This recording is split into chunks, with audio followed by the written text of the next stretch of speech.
we are changing the hearts of our students in their attitudes towards their food and their attitudes to their ability to manage and provide for themselves.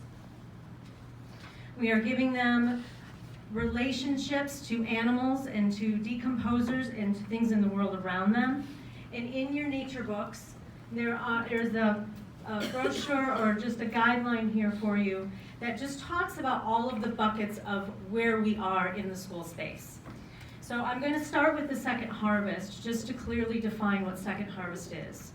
Stemmed from our Change Our Hearts initiative, when Safe to Take foods were sealed, that food is made available for students in share tables to then have those portions and not let it go into the landfill. It is changing students' attitudes also towards food waste. We have something called a hierarchy of how we treat our food. First of all, did you want it in the first place? If not, don't take it. Is it something that is nutritious? Will it break down in nature later? Has it been processed? Is it something that you don't want a yogurt, but your friend wants 2 yogurts, then could you share it immediately while it's still safe?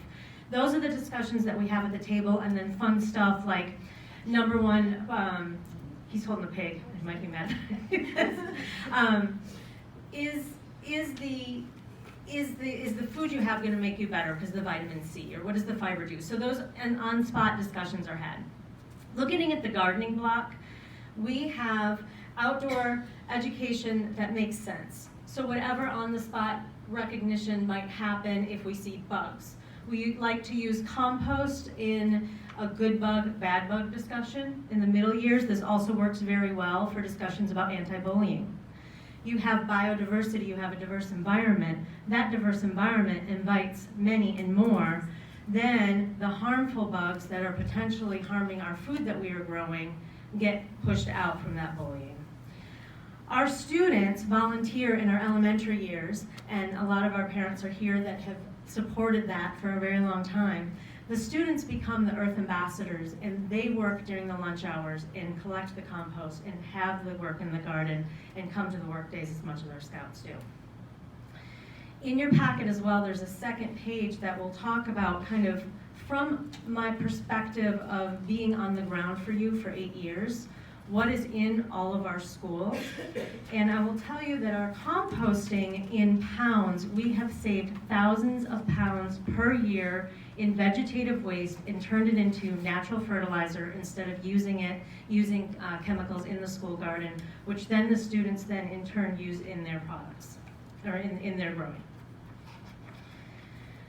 Curriculum ties that we make for the students, again, I talked about things that make sense. So if we have a math class that's having a challenge and they happen to have a cantaloupe growing out their window, we might talk about identical rows and the size a cantaloupe might get and how that cantaloupe can grow in that space and how we might need to grid out that space based upon the type of plant that is. We might talk about weather and measure. We have Water Wednesdays in many of our schools where the students go out and ensure that the water seeps down for our younger years. We might talk about in the middle years, a concept that's very, very hard to grasp in any kind of classroom, and you really need a hands-on, is matter. Matter doesn't disappear, it changes form. So being able to use our gardens and our organic space to communicate how that matter transfers form is something that we do, and it's quite popular. In addition to composting, second harvest, gardening, and nutrition, we also have expanded in our social media.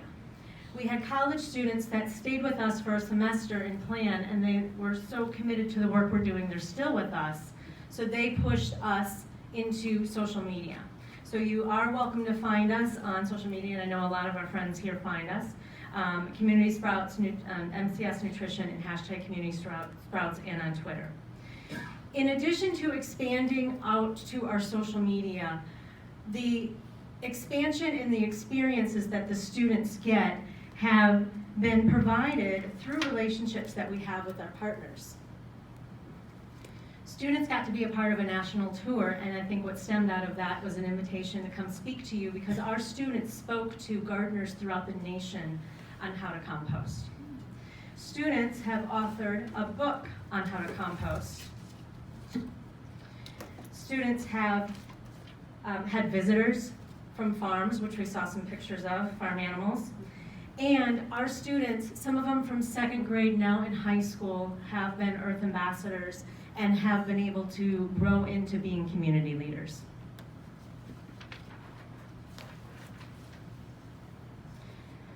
The act of all of you being open and inviting us to speak to you about something at the dirt level is a commitment to our school system, and that the credence is given for your time. And I greatly thank you for that. I will tell you that some of the things that can occur, because I also serve on the Master Gardeners Education Committee, is gardens can fail and can succeed. The success is partners that are your administrators, your sponsor teachers, your community leaders, your partnerships, and a cheerleader that continues to remove the cause.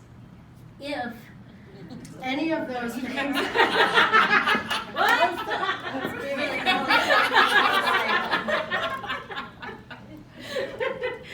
If any of those things fall away, as soon as you get the recipe of that combination of individuals collectively together again, initiatives that were stemmed called Revive the Vine, that came from our discussion about sorry, there's so many schools in my head. At MCAA, it had a beautiful infrastructure. It has all of those things, but some key people moved away, so those initiatives slowed until now we have a sponsor teacher, we have the principal support, and we fully have the initiative, and we are, check it out, #Revive the Vine. So, without further ado, I would love to thank you all, again, for giving us this credence and time at the dirt level, and have a wonderful, blessed, fruitful holiday. I have a question for Yes. you. I'm looking at all of the things that are going on at the different schools, and I'm wondering about 4-H. I don't see 4-H. 4-H is tied directly, it's out of our extension office, but that's tied to the Farmers Club. So they have a young Farmers Club that meets once a month out on Powder Springs by that new build out of that store, Lytle or something like that. So their time is already being used for that, and they do a lot of the same work we do. The focus of our work is in the classroom. We do on times have Cameo, and I'm sure if we asked them if we could find that smidgen of time, but the distance of where they're located and the activities they're already doing, it doesn't afford that time. I think Dr. Rivera wants to say something. If you were done, Michelle. Yes. I just want to say thank you. I mean, there is an obvious infrastructure and passion and commitment that isn't just about a one-off project and cleaning up a courtyard. It's about a sustained commitment, and I just want to say to you that I see that in all the people that are here. I see that in the pictures and the smiles, and I'll just give you one quick little personal story. So some of those pictures were at the MSGA courtyard, and there was one morning when I was coming through with my 5-year-old, and I dragged her to a faculty meeting at MSGA, and I turn around and all of a sudden she's gone in the courtyard there at MSGA with a certain someone, and she comes out with this carrot that's been pulled out of the ground. And the carrot's all dirty, and she says, "Daddy, I want to take this home." And I explained to her, "No, a dirty carrot doesn't go in my car." But she remembers that because every time we go to the store, which I did take it home, she won. Every time we go to the store, she is looking for carrots that look like the one that Michelle gave her. And she's 5. And that was a memory that she has that was really special for our family. And I know that's happened thousands of times because I saw it on the faces of the kids. So I just wanted to say, from a dad, but also a superintendent, thank you, because those moments, I think, create really lasting impressions for kids. Because my kid insists that we need to go to the store and find a carrot. She doesn't like the chopped up ones, okay? So thank you. Well, since you bring it up, Yeah. we do have a thought. One of the brainstorms, the 6th grade academy is a school where all of our district comes together. So a brainstorm that we have with our PTA leadership is that we do an adopt-a plot because that's where all of our schools exist together. And if we all just owned, of course I'll probably have 2 or 3 beds and I'll help anybody that wants to join us.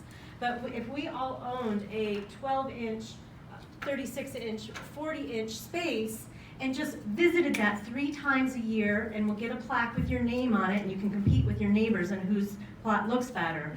But I really believe that this would be a great opportunity for us to invest in our school system and our full child education. So this is an idea that hopefully we can, as we need to revive space, can come up with a plan. And thank you for that. I hope you can trust us that if we say we're going to do it on a project, we'll get it done. Thank you. All right, thank you. Thank you. Thanks, Michelle.